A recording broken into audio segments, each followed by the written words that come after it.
안녕하세요. 저는 얼마 전까지 결혼을 앞두었다가 다시 싱글이 된 30대 남성입니다.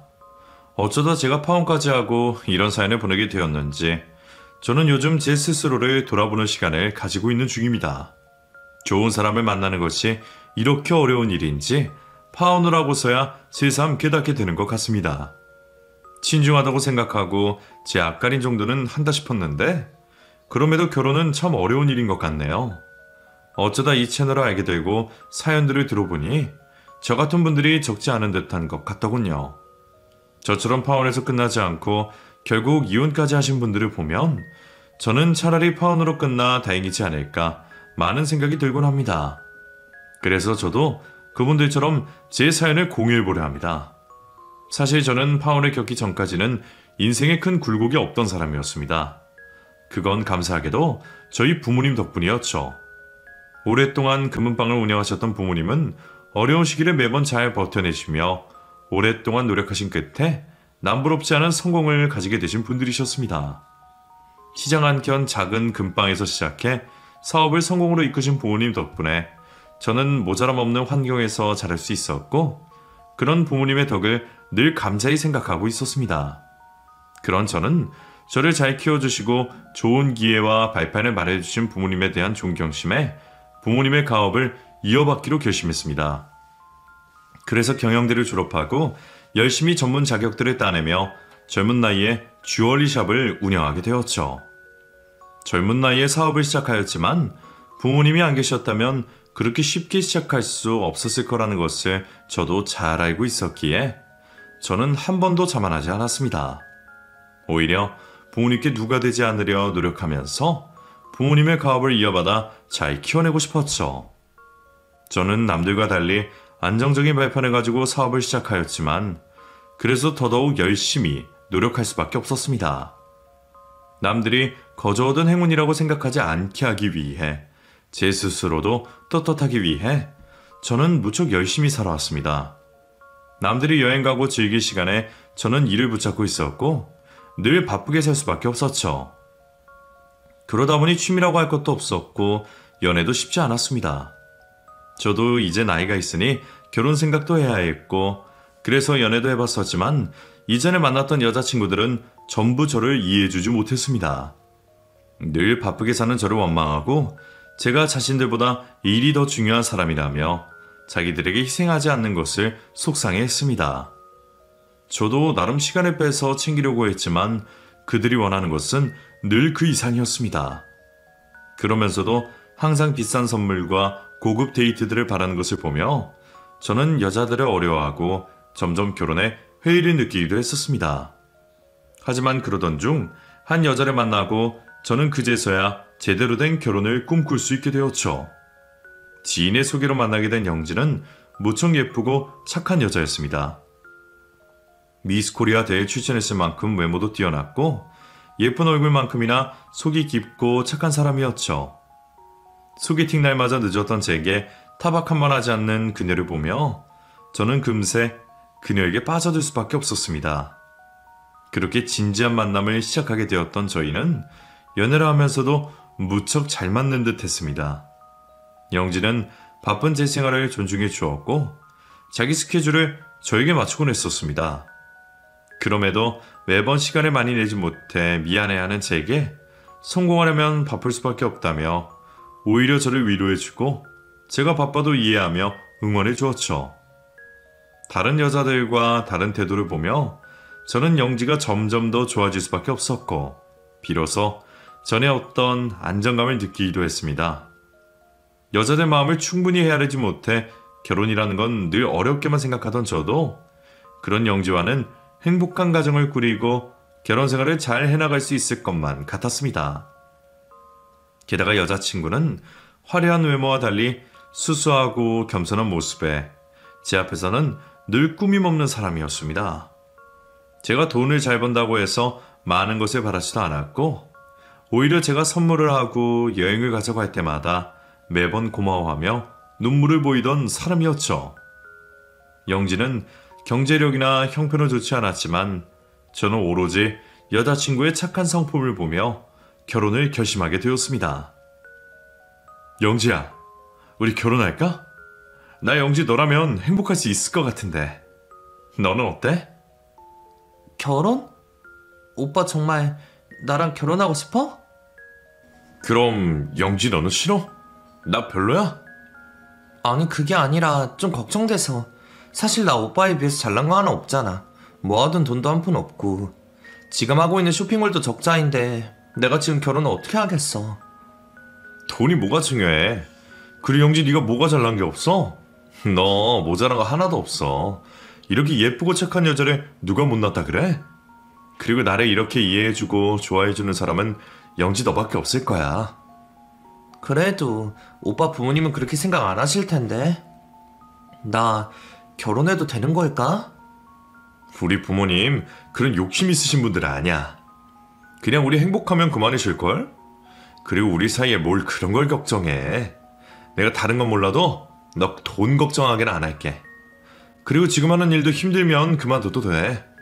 어차피 결혼하면 임신도 해야 할 거고 아이들 키워놓고 나중에 나랑 같이 일해도 되는 거잖아. 물론 그건 천천히 상의해야 할 일이지만 아무튼 우리 결혼하는데 그런 부담은 가지지 마. 오빠 정말 고마워. 결국 저희는 1년의 연애 끝에 결혼을 약속하게 되었고 영지를 만나보신 부모님도 영지를 무척이나 예뻐하셨습니다. 그리고 그 후 저는 곧바로 예비 처가에 인사를 드리러 가게 되었죠. 사실 영지는 부모님이 일찍이 이혼을 하시고 어머니 밑에서 자랐었습니다. 장모님은 따님을 혼자 키우시기 위해 무척 애를 쓰셨고 그래서 모녀 관계가 아주 돈독하다고 들었었죠.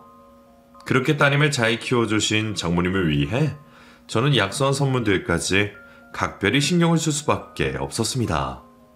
첫 만남이기에 과한 선물을 할 수는 없었지만 예쁜 꽃바구니와 여자친구가 골라준 명품 스카프를 사들고 가게 되었습니다. 젊은 나이에 사업을 꾸리며 다양한 사람들을 만났던 저였지만 결혼에 허락받기 위해 예비 장모님을 뵈러 가는 길은 무척이나 낯설고 긴장될 수밖에 없었습니다. 안녕하십니까? 저 영지랑 만나고 있는 장영훈이라고 합니다. 어머님, 처음 뵙겠습니다. 그래, 일단 들어와요. 생각보다 미온적인 반응에 저는 조금 당황스럽기도 했습니다. 아주 환대를 바란 것은 아니었지만 그래도 처음 보는 저를 장모님도 내심 반겨주실 거라 생각했으니까요. 그렇게 조금 당황스러운 마음으로 집으로 들어간 저는 분위기를 풀어보기 위해 곧장 선물을 건넸고 그제서야 조금 표정이 풀어지신 장모님을 볼 수 있었습니다. 어머님, 이거 별건 아니고 그냥 오기 죄송해서 약소한 선물을 마련했습니다. 마음에 드셨으면 좋겠네요. 꽃만 가져온 게 아니었어? 이게 뭐야? 이거 비싼 스카프네? 어머, 뭐하러 이런 걸 사왔어? 세상에 새고 온 거 좀 봐라. 너무 예쁘다. 엄마, 그거 내가 같이 골라준 거야. 엄마 취향에 딱 있지? 그랬어? 역시 영진이가 보는 눈이 있다. 엄마랑 딱이다. 너무 마음에 들어? 엄마, 오빠한테도 고맙다 해야지. 오빠 선물이잖아. 그래, 자네한테도 고맙네. 잘 쓸게. 아닙니다. 마음에 드셔서 다행이에요. 형제가 잘 골랐네요. 어머님이랑 잘 어울리십니다. 그치? 잘 어울리지? 우리 영지가 워낙 센스가 있어. 얘는 어딜 가나 사랑받을 애라니까? 그래서 그런지 우리 영지 어릴 적부터 주변 엄마들이 영지를 며느리 삼겠다고 얼마나 탐을 내던지 옛날부터 난리가 아니었었어. 게다가 미스 코리아 되고 난 이후로는 여기저기서 선자리도 참 많이 들어왔었지. 그땐 우리 딸이 너무 어려서 결혼은 아직 이르다 싶어서 다 거절했었는데 얼마나 대단한 집들에서 그랬던지 재벌 2세까지 우리 딸을 만나보겠다고 대시를 하고 그랬을 테니까. 그때 그 남자가 영진한테 비싼 선물하고 그러지 않았었니? 엄마, 오빠 앞에서 왜 그런 얘기를 해? 뭐 어때? 더 지난 얘기인데. 자네 혹시 기분 나쁜 건 아니지? 나도 그냥 옛날 이야기 하는 거야. 예, 괜찮습니다. 그래, 우리 영지가 그때 의사, 변호사에 재벌 아들까지 쫓아다니는 바람에 귀찮아서 애 좀 먹었거든. 연락했던 사람 중에 연예인도 있었지 아마? 난 아직 우리 딸 시집 보낼 생각이 없는데 다들 왜들 그러는지. 멋대로 나를 찾아와서 장모님이라고 그러지를 않나, 선물을 갖다 주지 않나, 아주 난리였었어.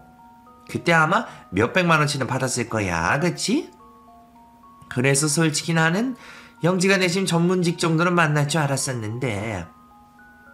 예쁜 딸 자랑에 여념이 없던 장모님은 제 앞에서 영지에게 관심을 갖던 대단한 남자들 얘기를 하시더니 아무래도 저는 그 정도는 아니다 싶으신지 저를 탐탁치 않아 하셨습니다.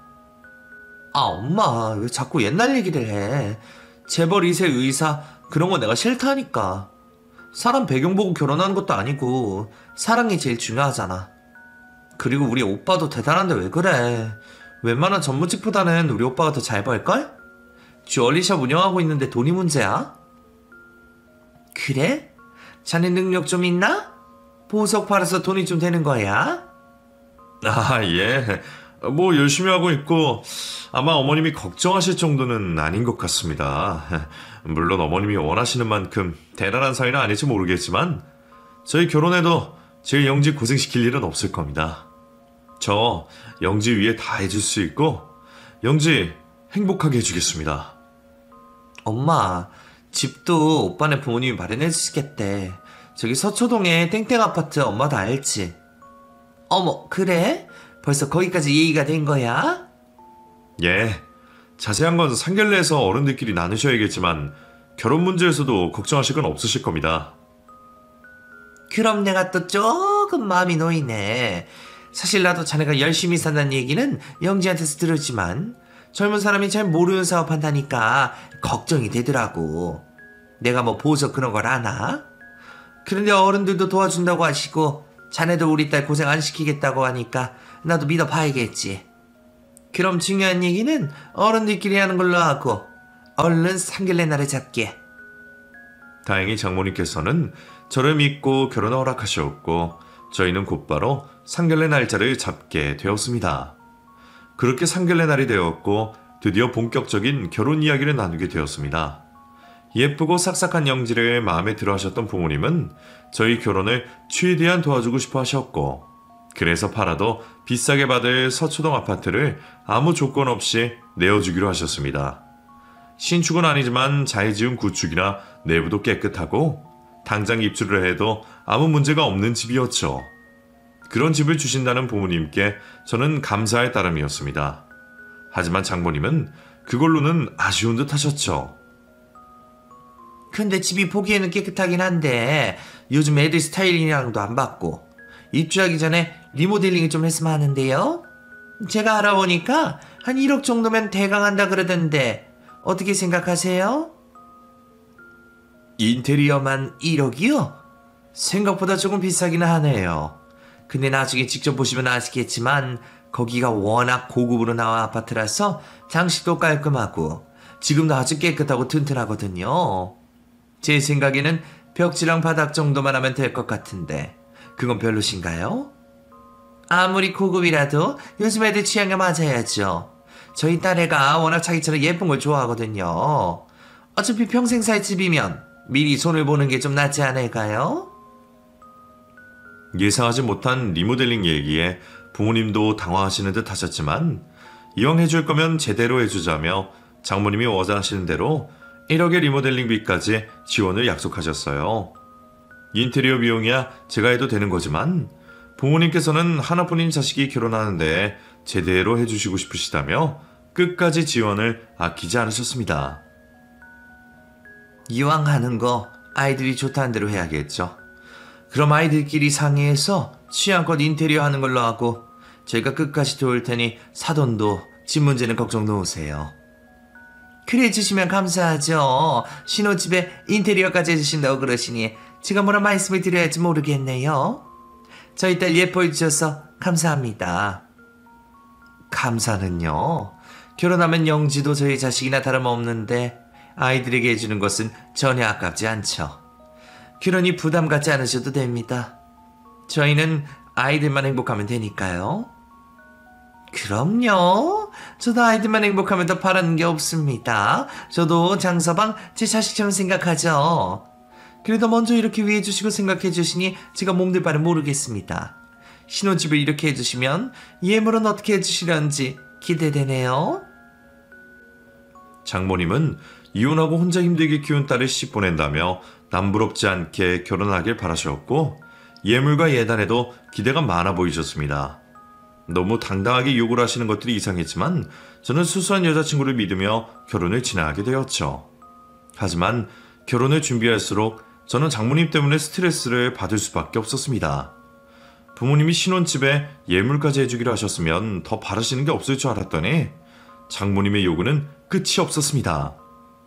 주얼리샵을 운영하는 저를 두고도 비싼 브랜드에서 예물을 해야 한다며 억지를 부리시고 호텔에서 결혼식을 했으면 좋겠다. 영지가 1000만원짜리 드레스를 입었으면 좋겠다며 자꾸 과한 것들을 바라고 계셨습니다. 그래도 한 번뿐인 결혼식이지 않나. 우리 딸애가 입을 드레스인데 아무거나 입혀서 되겠어? 자네도 영지가 예쁜 모습 보고 싶지 않아? 그렇다고 해도 하루 대여료가 1000만원은 너무 비싼 것 같은데요. 연예인들은 다 이 정도 입는다는데 왜 그래? 괜히 아끼지 말고 쓸 때 제대로 쓰지 그래. 이혼하고 혼자 자식 키우시면서 별별 고생 다 하고 어렵게 사셨다는 분이 딸 결혼시킨다며 이거저거 재고 따지고 평생 바라지 않으셨던 비싼 사치품들을 바라시는 걸 보며 저는 의아스러움을 감출 수가 없었습니다. 제가 보기에는 장모님의 욕심이 너무 과하신 게 아닌가 싶었죠. 미안해 오빠. 우리 엄마가 오빠가 되게 대단한 줄 아나 봐. 자꾸 딸 시집 잘 보낸다면서 욕심을 내는 것 같더라고. 내가 좋은 것만 누리길 바란다고 하시니까 나도 뭐라고 할 말이 없더라. 그래도 오빠가 부담된다면 내가 엄마한테 잘 말해볼게. 너무 걱정하지 마. 그때까지 저는 장모님이 딸의 결혼에 들떠서 그러시는 거라 생각하며 어느 정도 장모님을 이해해보려 했죠. 그렇게 결혼 준비를 하던 중 저는 바빠서 프로포즈를 미처 하지 못했던 여자친구에게 미안한 마음에 선물을 하려 했습니다. 남들처럼 프로포즈 반지에 가방 정도는 해줬어야 하는데 바쁜 제 스케줄 때문에 결혼 준비를 서두르다 보니 따로 프로포즈를 할 시간이 없더라고요. 결혼 준비하는 내내 장모님이 쫓아오시고 저는 여자친구와 따로 데이트할 시간이 없어서 이래저래 기회가 없었어요. 여자친구는 애써 괜찮다고 말했지만 평생 한 번뿐인 결혼을 앞두고 괜히 섭섭할 일을 만들고 싶지 않았습니다. 그래서 선물이라도 해줘야겠다는 생각에 저는 결혼 전 가방이라도 하나 사주려 생각을 했었죠. 영지야, 내가 프로포즈도 제대로 못 해주고 미안해서 너 가방 사줄 테니까 이따가 나와. 정말? 나 그런 거 안 받아도 되는데. 그래도 결혼 전에 마지막으로 선물해주고 싶어서. 원래 여자들 결혼 선물로 가방 같은 거 받는 거라며? 나 오후에 시간 날 것 같으니까 백화점 앞에서 보자. 이따가 봐. 그렇게 여자친구와 약속을 하고 나갔더니 장모님이 그 자리까지 따라 나오셨더라고요. 장모님도 계셨네요? 응, 엄마도 같이 왔어.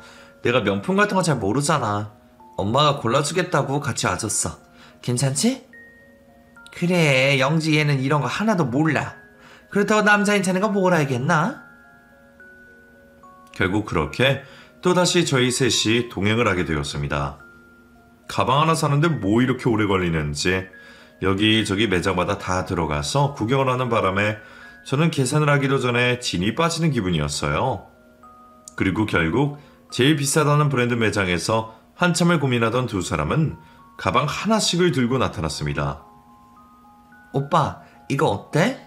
엄마가 나한테 이게 잘 어울릴 것 같다는데 잘 어울려? 예쁘다. 너도 마음에 들어? 그럼 나야 뭐든 좋지. 근데 좀 비싸서. 결혼 선물인데 뭐 어때? 너 마음에 들면 그걸로 하자. 얼마예요? 계산해 주세요. 저기 그럼 이것도 같이요. 장서방, 나 이거 마음에 드는데 말이야. 내가 여기까지 따라와서 고생한 보람이 있는데 내 것도 같이 사주면 안 되나? 예? 장모님도 고르셨어요? 아니, 나도 매 보니까 마음에 들어서. 여기는 한 번 보려면 몇 시간씩 기다려야 한다며. 이왕 여기까지 왔는데 내 선물도 같이 해줘. 아, 예. 그럼 이것도 같이 계산해 주세요. 언제 고르신 건지 슬쩍 자기 가방까지 챙겨오신 장모님의 선물까지. 그날 저는 몇 천만 원을 쓰고 나왔습니다. 아무리 남들보다 잘 번다고 하더라도 돈 몇 천이 남의 집 개 이름은 아니었죠. 자꾸 옆에서 이것저것 참견하고 욕심부리는 장모님이 피곤해진 저는 바쁘다는 핑계로 나머지 결혼 준비를 여자친구에게 부탁하게 되었습니다. 영지야, 내가 바빠서 그런데 나머지 혼수나 그런 건 네가 알아서 골라. 어차피 장모님이 따라다니시니까 어렵진 않을 거 아니야. 뭐? 그래도 우리 결혼인데 어떻게 나 혼자 해? 미안해. 내 카드 줄 테니까 필요한 건 이걸로 사고. 알았어. 바쁘다 하는데 어쩔 수 없지. 내가 엄마랑 보러 다닐게. 저는 여자친구에게 결혼 준비를 하라며 카드를 주었고 며칠 지나 제게 카드 사용 내역이 날아오기 시작했습니다. 하지만 사용처를 보니 결혼 준비와는 전혀 상관없는 내역들이 찍혀 있었습니다. 미용실, 음식점, 마트까지 전부 결혼 준비로 사용했다기에는 너무 사소한 것들이라 혹시 카드를 잃어버렸나 걱정까지 했는데 그런데 알고 보니 그 카드를 장모님이 사용하고 계셨다는 겁니다. 장서방, 그 카드 내가 들고 있었어. 그런데 내가 깜빡하고 내 카드랑 헷갈렸나 봐. 이거저거 좀 썼는데 어쩌지? 그러셨어요? 저는 카드가 분신될 줄 알았네요. 근데 이 정도는 좀 이해해줘야 하는 거 아니야? 내가 누구 때문에 고생하는 거야? 다 자네랑 우리 딸 도와주는 거지 않나? 아, 예, 그렇죠. 그럼 나 카드 마음 놓고 써도 되는 거지? 예, 그럼 계속 수고해주세요. 감사합니다, 장모님. 당당하게 계속 쓰겠다고 하는 것이 황당하기는 했지만 그래봤자 생활비로 얼마를 쓰겠냐며 저는 대수롭지 않게 생각했습니다. 그런데 점점 장모님의 씀씀이가 커지는 것을 보며 저는 결국 카드를 다시 받아올 수밖에 없었습니다. 그 집 살림을 제가 아주 모르는 것도 아닌데 매일 한우의 일식집에 평소에는 먹지 못할 비싼 것들만 골라서 먹고 다니고 갑자기 강남 미용실을 들락거리는 장모님을 보며 저는 쎄한 기분을 느꼈습니다. 제가 알던 여자친구와 비교되게 사치스러운 장모님을 보며 저는 점점 결혼의 확신을 잃어가고 있었죠. 그러던 중 얼마 뒤 거래처를 들리러 나왔던 제게 직원들의 다급한 전화가 걸려왔습니다. 대표님, 지금 좀 빨리 오셔야 할 것 같은데요. 지금 대표님 장모님께서 샵으로 오셔서요. 뭐? 장모님이 거기 왜 오셨어? 글쎄요, 대표님은 찾지도 않으시고 이거저거 꺼내달라 하셔서 저희도 지금 난감하네요. 어떻게 하죠? 내가 지금 바로 갈 테니까 조금만 고생해줘. 괜히 미안해요. 예, 빨리 와주세요. 장모님이 연락도 없이 가게에 찾아와 이것저것 요구하신다며 당황스러워하는 직원의 전화를 받은 저는 거래처와의 업무도 서둘러 정리한 채 서둘러 샵으로 급히 들어갈 수밖에 없었습니다. 혹시나 싶어 가는 동안 장모님과 여자친구에게 전화를 걸어봤지만 아무도 받지는 않았습니다. 대체 왜 제게 연락도 없이 혼자 가게로 찾아오신 건지 의아스러웠지만 그때까지 저는 최대한 당황스러움을 가라앉히며 좋은 마음으로 생각하려 했습니다.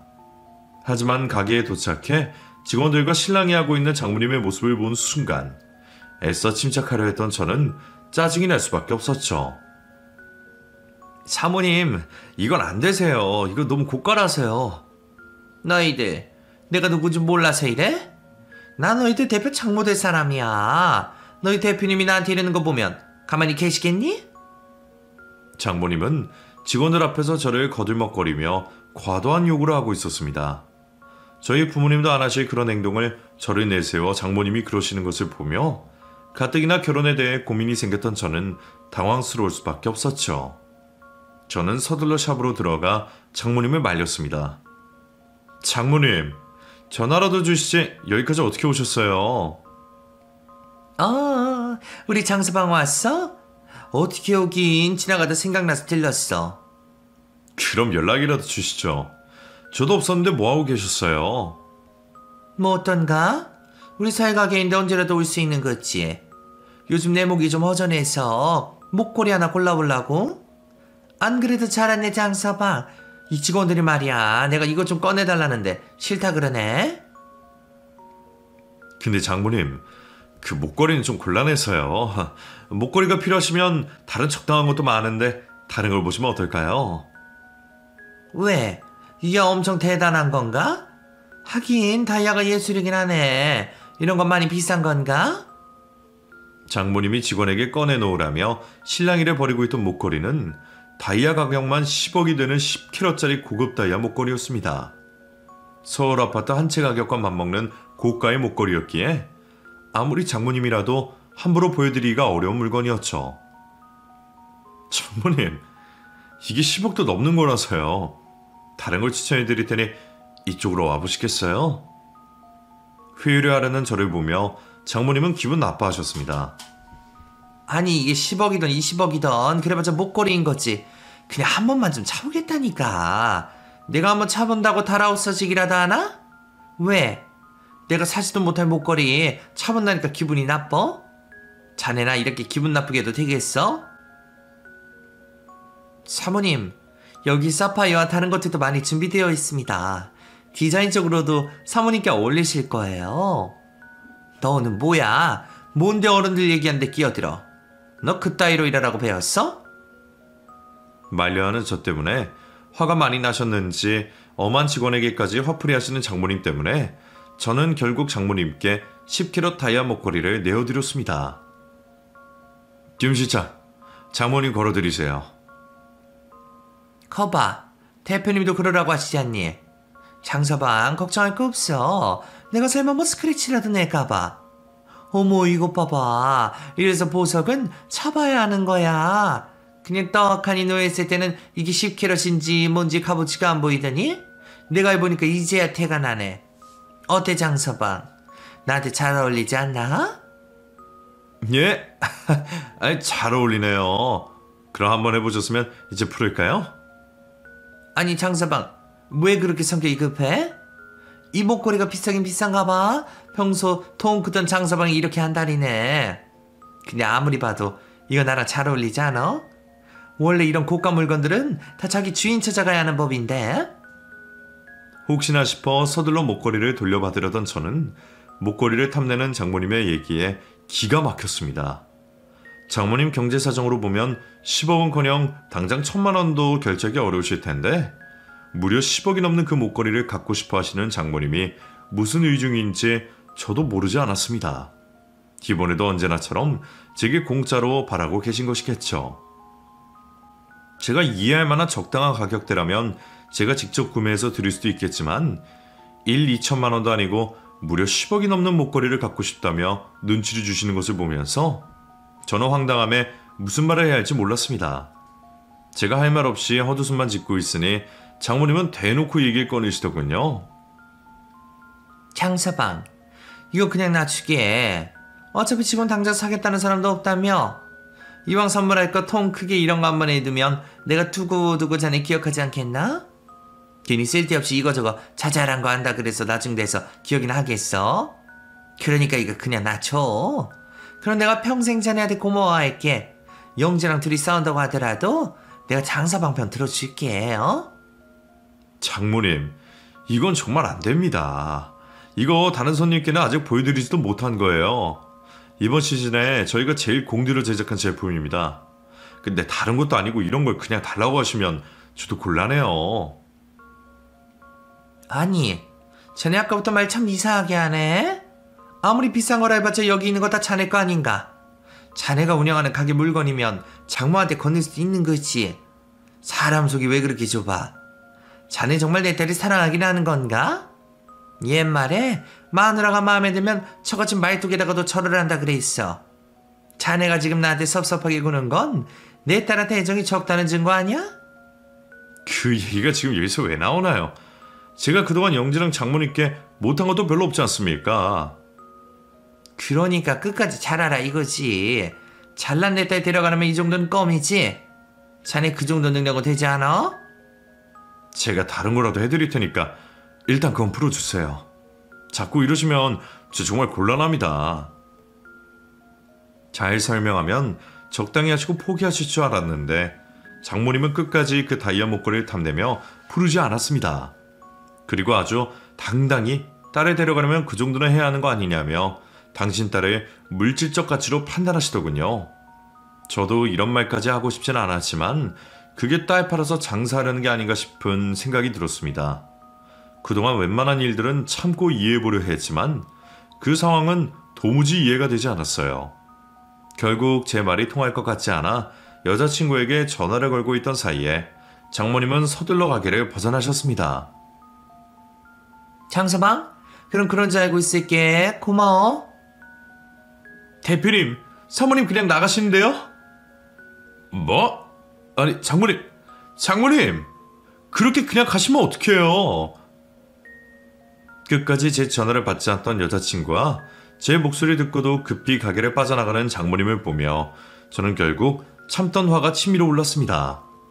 아무리 가족이 될 사이라고 해도 지켜야 할 선이 있는 건데 그런 억지를 부리는 것이 전혀 이해할 수 없었죠. 저는 뛰어나가 도망가려는 장모를 붙잡았고 기어이 화를 내며 목걸이를 돌려받으려 했습니다.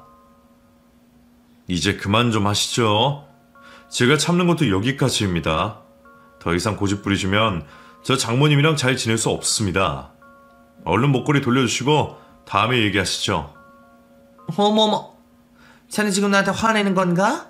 자네 설마 우리 영지한테도 그러나? 자네 이렇게 폭력적인 사람이었어? 그러게 왜 제가 이런 말까지 하게 만드십니까? 먼저 억지 피운 건 장모님이시잖아요. 세상에, 자네 이러다가 나 아주 잡겠어? 아무리 비싸봤자 결국 목걸이 하나인데 이거 가지고 장모한테 이래도 되는 거야? 어디 장모 앞에 화를 내고 장모를 이렇게 무시해? 제가 욕을 한 것도 아니고 소리를 지른 것도 아닌데 화를 낸다며 폭력적이라니. 이제야 본색을 드러내는 거니. 막말을 하던 장모는 제가 당신을 장모 대접하지 않는다며 화를 내더니 영지에게 전화를 걸어 저를 바꿔줬습니다. 영지야, 장서방이 나한테 화를 내고 나를 이렇게 무시해도 되는 거냐? 그깟 목걸이 가지고 사람을 이렇게 무시해도 되는 거냐고? 나 참 기막혔어. 자네, 영지 전화 좀 받아보게. 여보세요?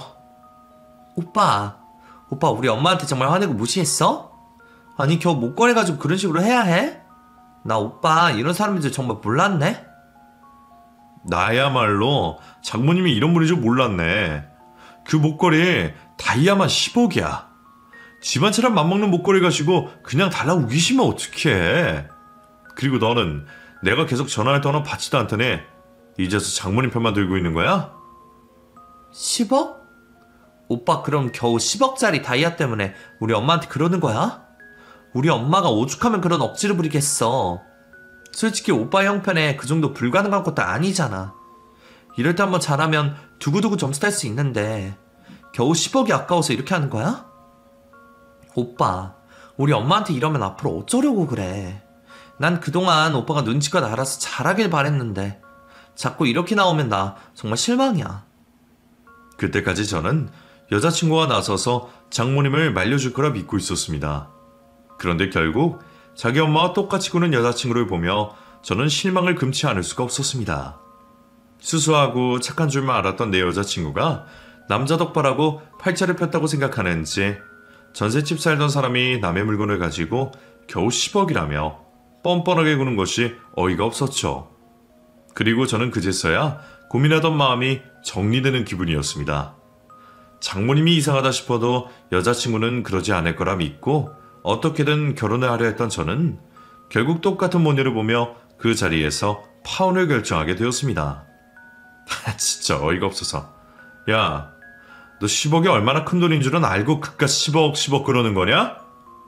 너희 엄마나 너나 너무 개념이 없는 거 아니야? 아니면 남의 돈이다 싶어서 그렇게 하찮게 생각하는 거냐?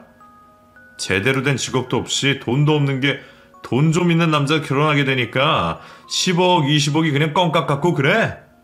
너 나한테 실망이라고? 그래, 나도 너한테 참 실망이다.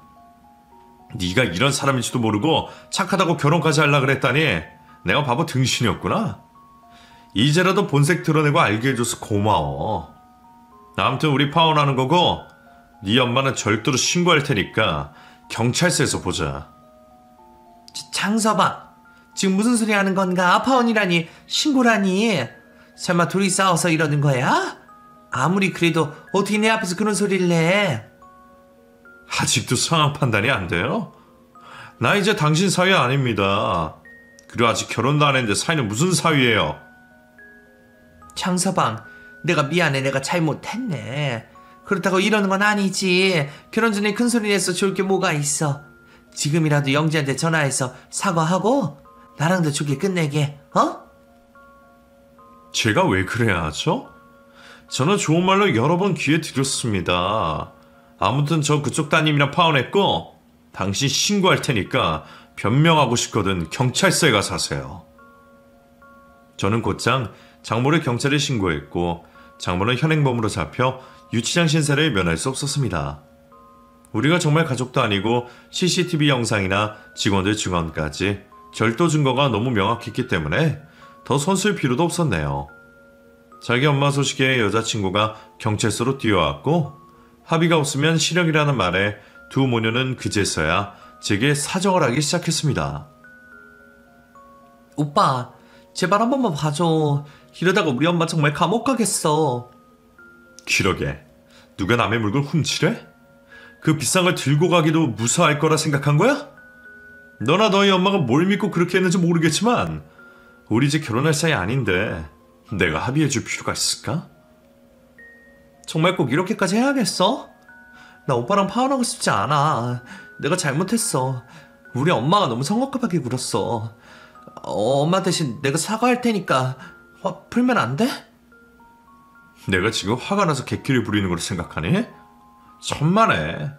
나 지금처럼 차분한 적이 없는 것 같다. 이제서야 네가 제대로 보인다. 아무래도 내가 그동안 착해 보이는 네 얼굴에 속아서 너를 너무 몰랐지 싶다. 생각해보면 너희 모녀가 남의 돈이라고 쉽게 생각하고 고맙다며 덥석덥석 받을 때 알아봤어야 하는 건데 너 웬 호구 하나 끼워서 팔자 펴보라고 한 거면 잘못 생각한 거야. 나 사업하는 사람이고 손익 계산할 줄 아는 사람이야. 내가 잘못했어. 오빠가 이렇게 화내는 거 나도 이해해.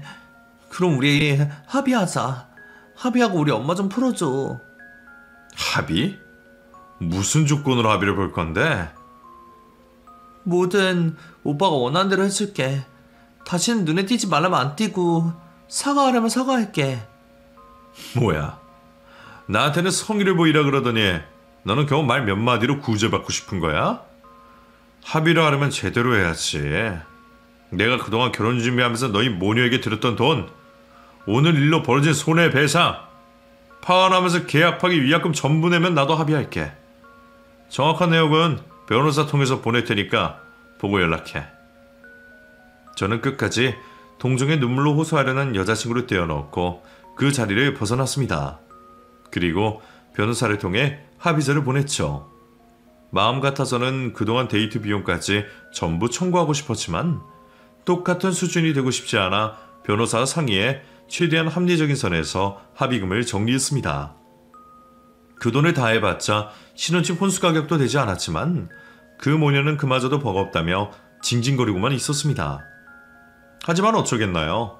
자기 엄마 감옥 보내지 않으려면 합의를 해야 했기에 결국 얼마 뒤 두 모녀는 합의금을 지불했고 저는 약속대로 고수를 취하해 주었습니다. 오빠, 우리 이제 정말 못 보는 거야? 정말 나 용서해줄 생각 없어? 나 이젠 정말 잘할 수 있어. 엄마도 이번 일로 반성 많이 했고 나 오빠한테 성의 보이려고 가지고 있던 명품들 다 빨아서 합의금 마련한 거야. 나 이제 정말 빈털털이라고. 그것들도 어차피 네가 번 돈으로 산 것도 아닐 거 아니야. 다 남자들이 사준 것들 아니야? 이제라도 그 사람들한테 고마워해. 그리고 이참에 너도 정신 차리고 새 인생 살아. 너도 이제 30인데 얼굴만 믿고 결혼하기에는 어렵지 않겠어? 그러니까 이제라도 힘들어 노력하고 제대로 된 인생 살아. 괜히 다른 남자 호구 잡아서 무임승차할 생각하지 말고. 그렇게 저의 결혼은 파혼으로 끝이 났습니다. 추접스럽게 끝이 나서 그런지 미련이나 아쉬움도 없더라고요. 그냥 이제라도 정신을 차려서 다행이구나, 이혼만은 면했구나 싶은 생각이었죠. 부모님은 자세한 내막까지는 모르시지만 제 성격을 아시기에 알아서 잘 결정했으리라 믿고 계십니다. 그런 제가 앞으로 할 일은 그런 부모님께 더 좋은 며느리감을 보여드리는 일뿐이겠죠. 제 나이도 벌써 30이 훌쩍 넘었고 언제 어디서 좋은 사람을 만날 수 있을지 모르겠지만 그래도 이번 일을 계기로 사람 보는 눈을 좀 더 키울 수 있지 않을까 싶습니다. 그럼 앞으로도 열심히 살기를 약속드리며 제 이야기는 여기서 마치도록 하겠습니다. 감사합니다.